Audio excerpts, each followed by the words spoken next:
Lapit natin. Dami nila mga kabady, oh. Lalaki na nila. Yan, so pumunta kami kanina sa bayan dahil may nilakad ng kaunti.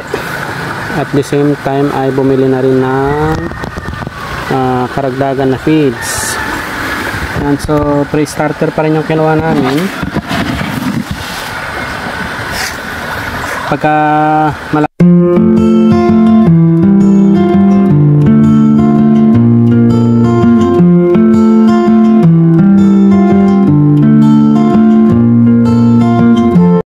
good day mga kabady, 11:21 na po ng umaga. Yan, so hindi pa po tayo nakakapagpakain gawa ng kaninang umaga pa po ulan ng ulan. Tapos ngayon lang po tayo nakapunta rito sa fish pan. Yan, at kung makikita nyo naman parang lumiliwanag pero sobrang maulap mga kabady.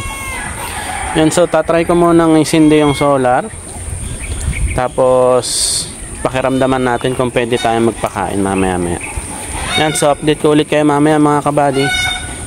So mga kabady, 12:05 na ng tanghali. Pero wala, hindi po talaga tayo makakapagpakain gawa ng pasulpot-sulpot ang ulan. Yan, tingnan nyo ngayon, maulan na naman, oh.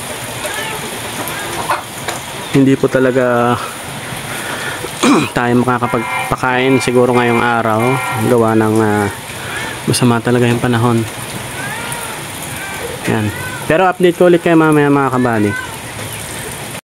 Update mga kabady.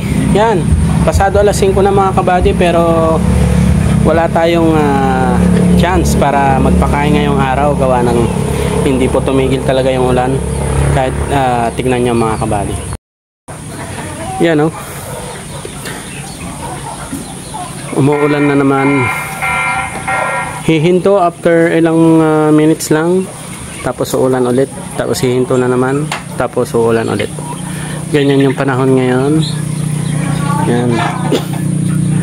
Napaka pangit. Or hindi talaga maganda ngayon. Yan. May low pressure yata. Or bagyo na paparating na. Yan. So hopefully bukas ay makapagpakain naman tayo. Buti na lang kahapon ay nakatatlong kain sila. Pero ngayong araw talagang walang wala. Yan, so update ko na lang kayo bukas mga kabady. Good day mga kabady. 7:33 pa lang po ng umaga ngayon dito sa amin. Yan, at ang ating panahon ay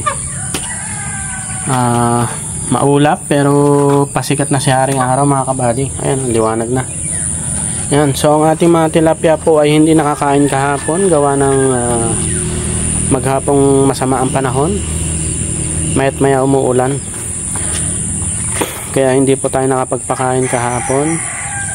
Gawaan ay, at ngayon naman ay aagahan naman natin na magpakain gawa ng may pupuntahan po tayo. Baka tanghali na po makarating kaya bibigyan ko na po sila ng mas maaga. At ang ating mga tilapia pala ay ika 38 days na mga kabady. Yan, tara po, simulan na natin magpakain mga kabady. Start na.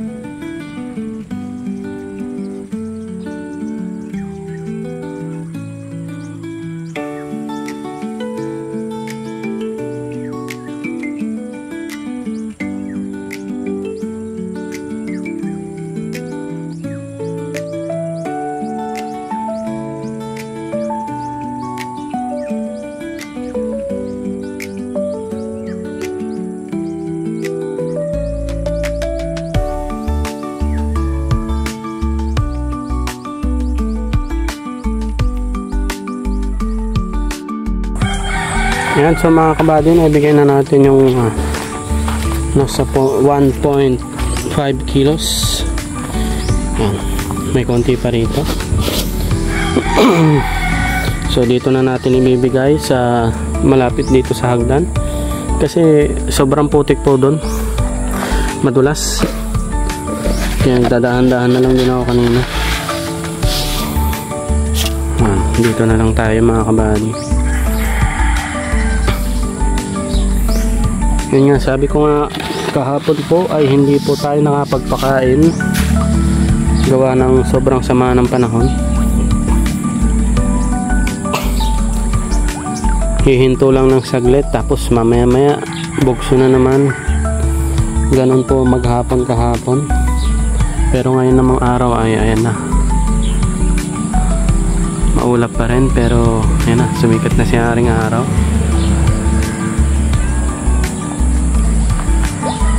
Maaga pa po kasi kaya ganyan pa, pero mamaya maya yan mawawala po yung mga ulap-ulap na yan. Yan, tapos ang lalaki na po ng ating mga alaga. 38 days at mukhang ilang araw na lang to, pwede na tayo mag-mix sa starter. Yan. Konti pa lang sila dito, nagpunta kasi yung iba doon.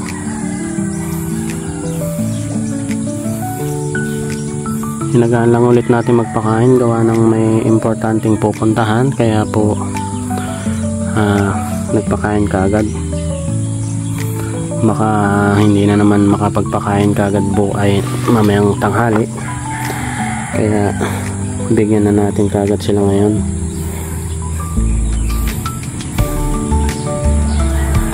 Puntahan nga natin yung nandun mga kabady. Na nandito po sila.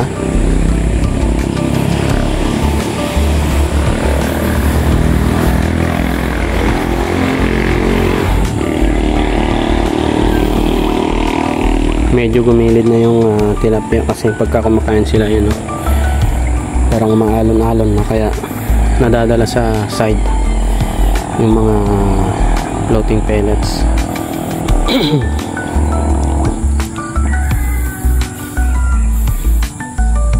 Meron na ding mga 2 fingers mga kabady. Yun, lalaki na nilang iba, oh. Yan, oh, yung kumpol na yan, yung malalaki.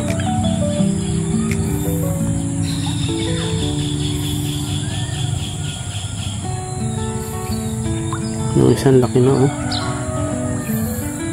Sobrang takaw nang.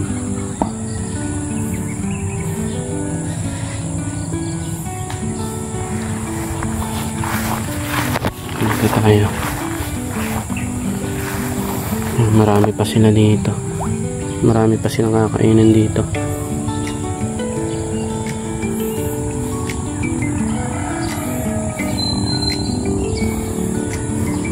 Itong dati sa isang pwesto lang natin hinahagis yung pagkain nila, kaya nagkukumpulan sila.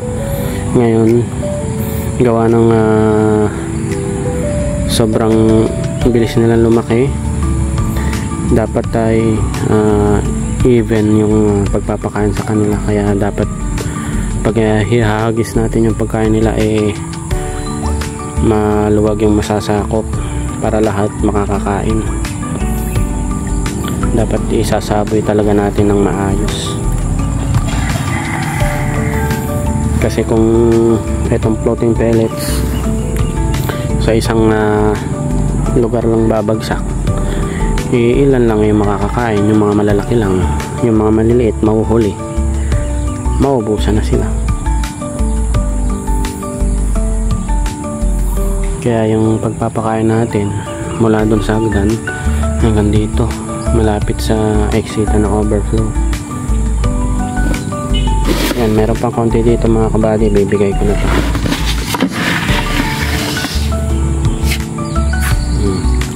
Yan.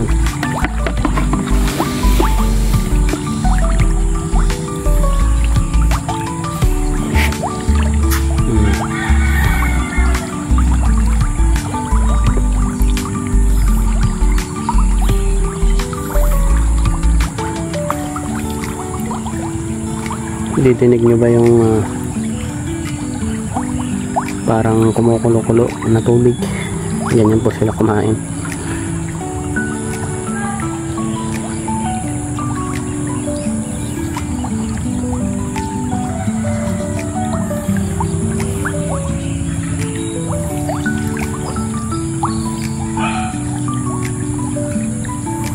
Yan, so naibigay na natin lahat mga kabady. Konti na lang din naman yung kakainin nila, so kayang-kaya na nila yan. Update ko na lang kayo ulit mamaya. Update mga kabady, yan, kararating-rating lang namin at mag-alauna na. Bali na i-on ko na rin yung solar pump. Yan. So magpapakain na tayo mga kabady. Tara, samahan niyo ako. Start na.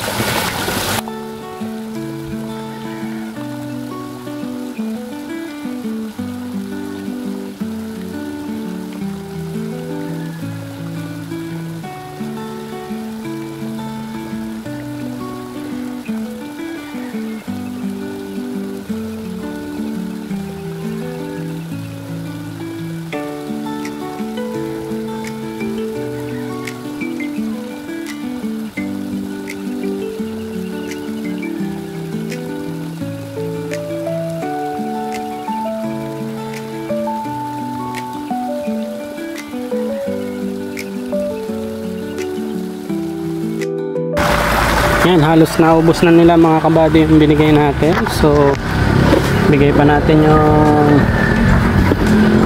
konti.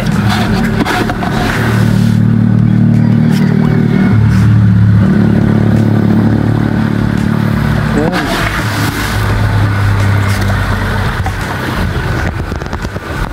Lapit natin. Dami nila mga kabady, oh. Lalaki na nila. Yan, so pumunta kami kanina sa bayan dahil may nilakad ng kaunti. At the same time ay bumili na rin ng karagdagan na feeds. Yan, so pre-starter pa rin yung kinuha namin. Pagka malapit na maubos yung mga kabady ay bibili na tayo ng starter, tapos magtitimbang na rin tayo. Yan, yan, nilahat ko na mga kabady.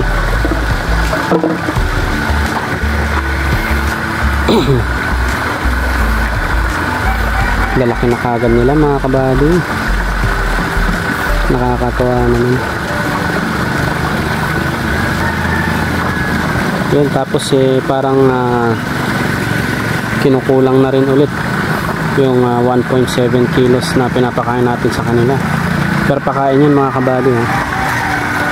So bali by tomorrow na lang siguro magdadagdag ako. Gagawin ko ng 2 kilos siguro per pakain. Pero syempre yun nga, titignan muna natin, maghahagis muna tayo sa kanila mga 1.5 1.7 kilos. Pagka naubos nila yan, tsaka natin dadagdagan ulit ng 300 grams para mag total ng 2 kilos mga kabady. So ganun yung style natin sa pagpapakain. Kapag naubos na nila, tsaka tayo magbibigay ulit. Yan. Hindi pwedeng iubos kagad natin sa isang bigayan yung feeds, kasi nung first grow ay may ganong senaryo na halos nilahat ko na yung pakain, then bigla silang hindi pala kakain ng marami.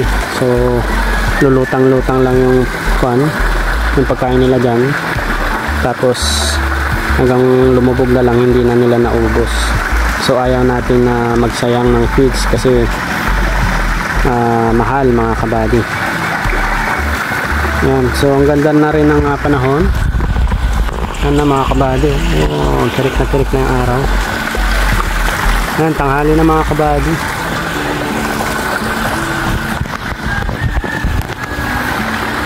At parang gusto pa nga nila. Yan.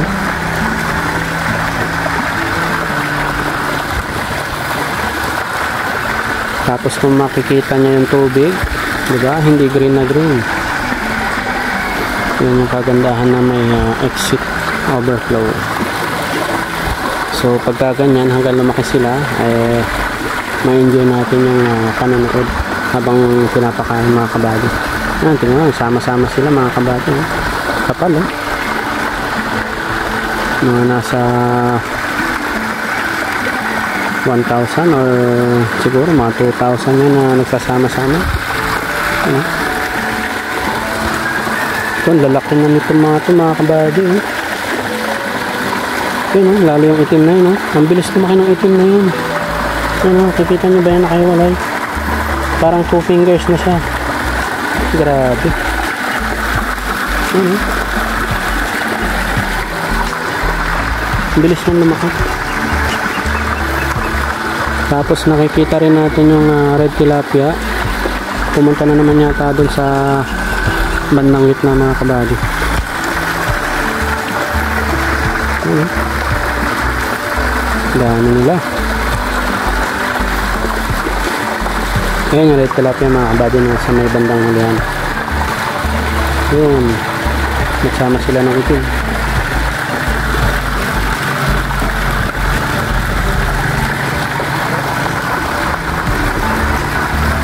Ganda nilang pagmasdan mga kabady. Paikot-ikot sila dito sa harap ko at nanghihingi pa yung mga yan. Doon yung isa may black sa buntot.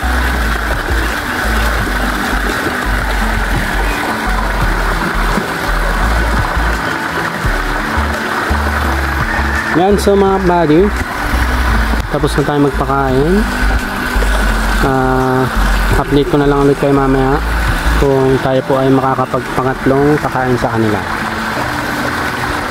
Mamaya na lang ulit mga kabady.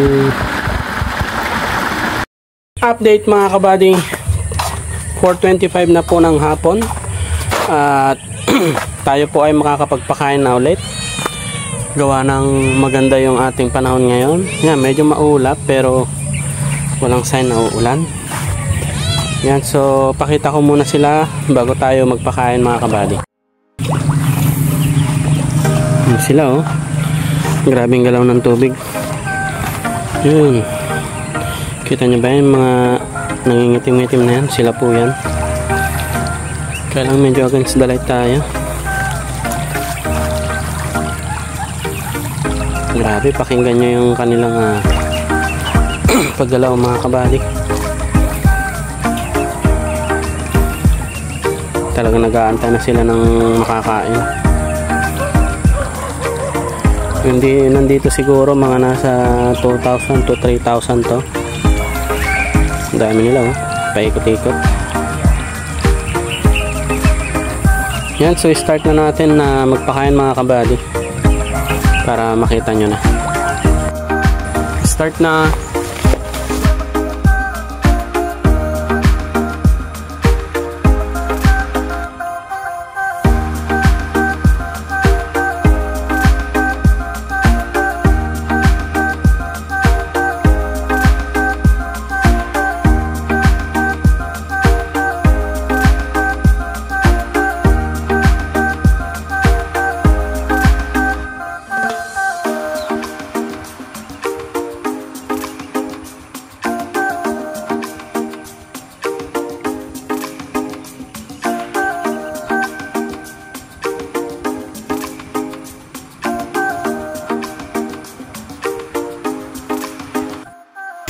Yun mga kabady, dito naman tayo sa kabila. Tabi ng fish pond nila Manong Ryan. Ayan, dito tayo. Makasakaling mas maganda yung angulo dito.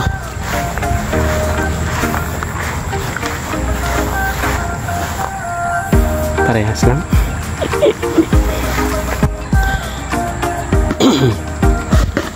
Ayan, so konti na lang. Hayaan muna natin makain muna nila yan mga kabady bago tayo ulit magbigay.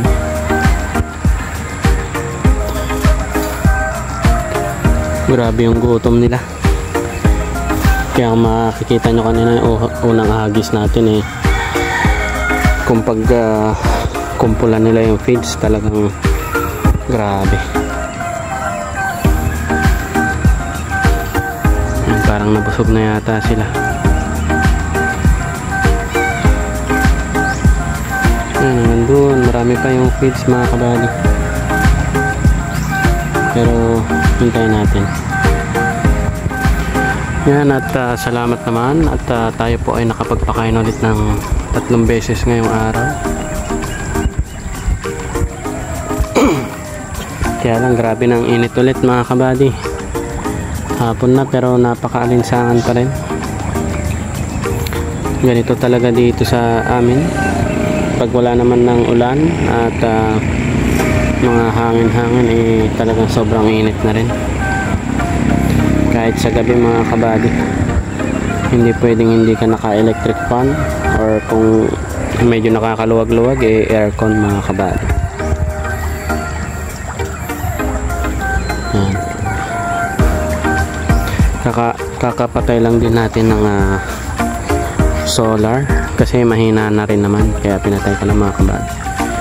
Ayun yung exit natin, naka-level na yung tubig dun. Ayan, halos nakalubog siya.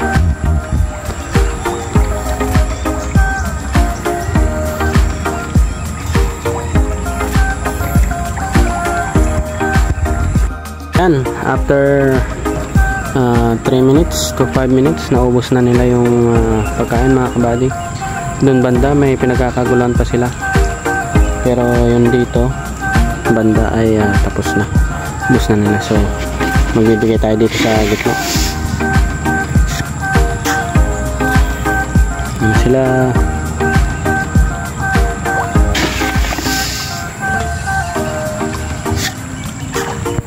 Yan na, dumadami siya.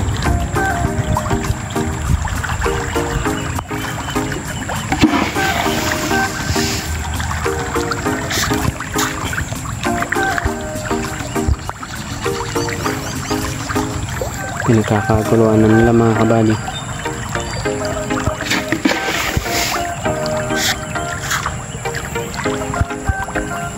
Ayan, may paparating pa.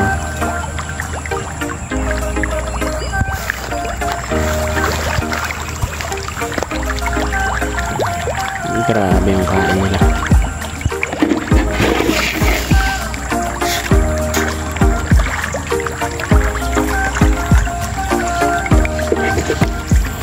Lalat ko na ito mga kabady.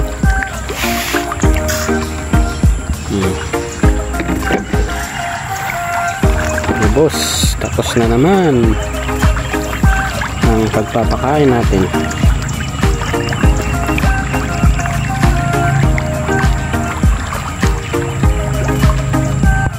Ayun, ang laki na, no? Kulay itim.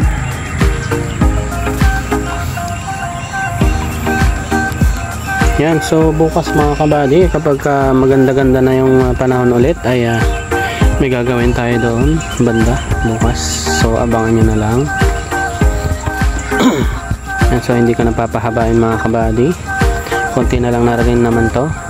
Kayang-kaya na nilang ubusin yun mamaya pagka umalis ako dito, kasi baka natatakot lang yun silang lumapit. Yan, so maraming salamat po sa mga subscribers, sa silent viewers, yan, sa mga family and friends natin na nasa abroad din, mga OFW. Yan, ingat po tayo lagi at huwag tayo magpaka-stress sa buhay. Yan, maraming salamat. Bye bye.